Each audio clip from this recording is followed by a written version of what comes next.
Cultural ইভেন্টে আমি আর পুরুষদের লজ্জা দিতে চাই না।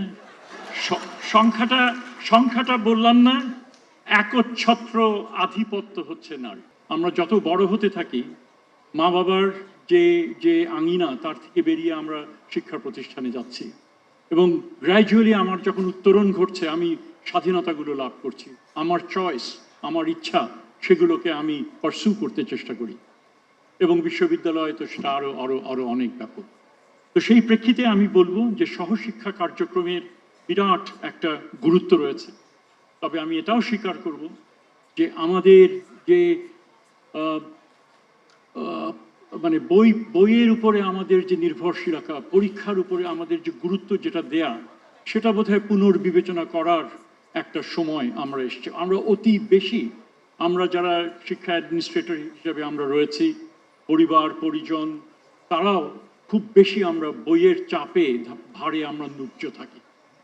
এটা একটা মানে যেটা হচ্ছে শিক্ষার্থী, বিশেষ করে যারা শিশু কিশোর তরুণ তরুণী, তাদের উপরে একটা বড় রকমের তাদের অন্যান্য গুণাবলী বিকাশের যে সুযোগ যেটা করে দেওয়া উচিত ছিল আমাদের, সম্ভবত সেটা আমরা এখনো পর্যন্ত তার প্রপার প্ল্যান আমরা এখনো পর্যন্ত করতে পারছি না।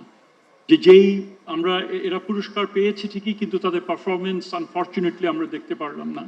কিন্তু আমি শুনেছি যথেষ্ট রকমভাবে তারা, এবং প্রত্যন্ত অঞ্চল, শুধু শহরগুলোতে নয়, শুধু জেনারেলি পারসিভ টু বি যে এলিট স্কুল তার মধ্যে না, একেবারে গ্রামে গঞ্জে থেকে তারা এসছেন এবং তাদের অবস্থান দৃঢ়ভাবে, সেই অবস্থান তারা সেটা ধরে রেখেছে এবং প্রতিষ্ঠিত করেছে। তার মানে আমার ট্যালেন্ট সব সারা দেশব্যাপী।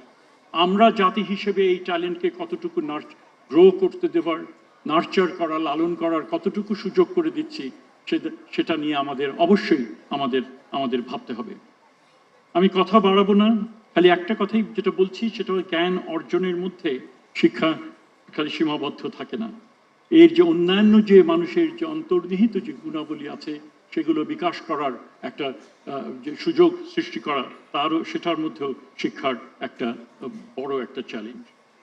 এখানে জীবন যেন, মানে শিক্ষা জীবন যেন আনন্দময় হয়, বাস্তবমুখী হয়, জীবন ঘনিষ্ঠ হয়, তার সকল দায়িত্বই কিন্তু আমাদের উপরে বর্তায় বৃহত্তর পরিসরে।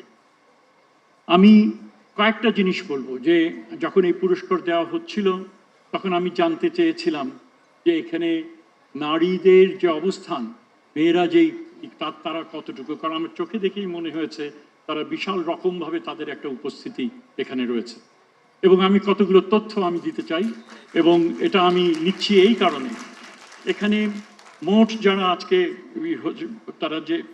যারা পেলেন, তার মধ্যে 57% হচ্ছে নারী, 43% হচ্ছে পুরুষ। দ্বিতীয়ত গার্লস গাইড এগুলোর ক্ষেত্রে 50-50, এই একটা জায়গায় পুরুষরা একটু মোটামুটি সমতা অর্জন করেছে। বাকি সব ক্ষেত্রে, বাংলা রচনার ক্ষেত্রে 12 জনের মধ্যে 9 জন নারী, ইংরেজি রচনার ক্ষেত্রে 12 জনের মধ্যে 9 জন নারী, ইংরেজি বক্তব্যের ক্ষেত্রে 12 জনের মধ্যে 8 জন নারী। আর কালচারাল ইভেন্টে আমি আর পুরুষদের লজ্জা দিতে চাই না। সংখ্যাটা বললাম না, একচ্ছত্র আধিপত্য হচ্ছে নারী। ঠিক আছে, তো এই হচ্ছে অবস্থা।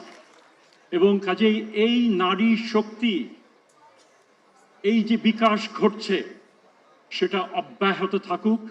আমাদের এমন একটা সমাজ সৃষ্টি করতে হবে সেখানে প্রতিটি পর্যায়ে যে এই যে আমাদের যে পিছিয়ে থাকা যে নারীদের যে অবস্থান যেটা ছিল, তার থেকে বেরিয়ে এসে তারা যেন নিজের যোগ্যতা, এখানে কোটা কিছু নাই, নিজের যোগ্যতায় তারা যেন দৃঢ়ভাবে অবস্থান গ্রহণ করেন।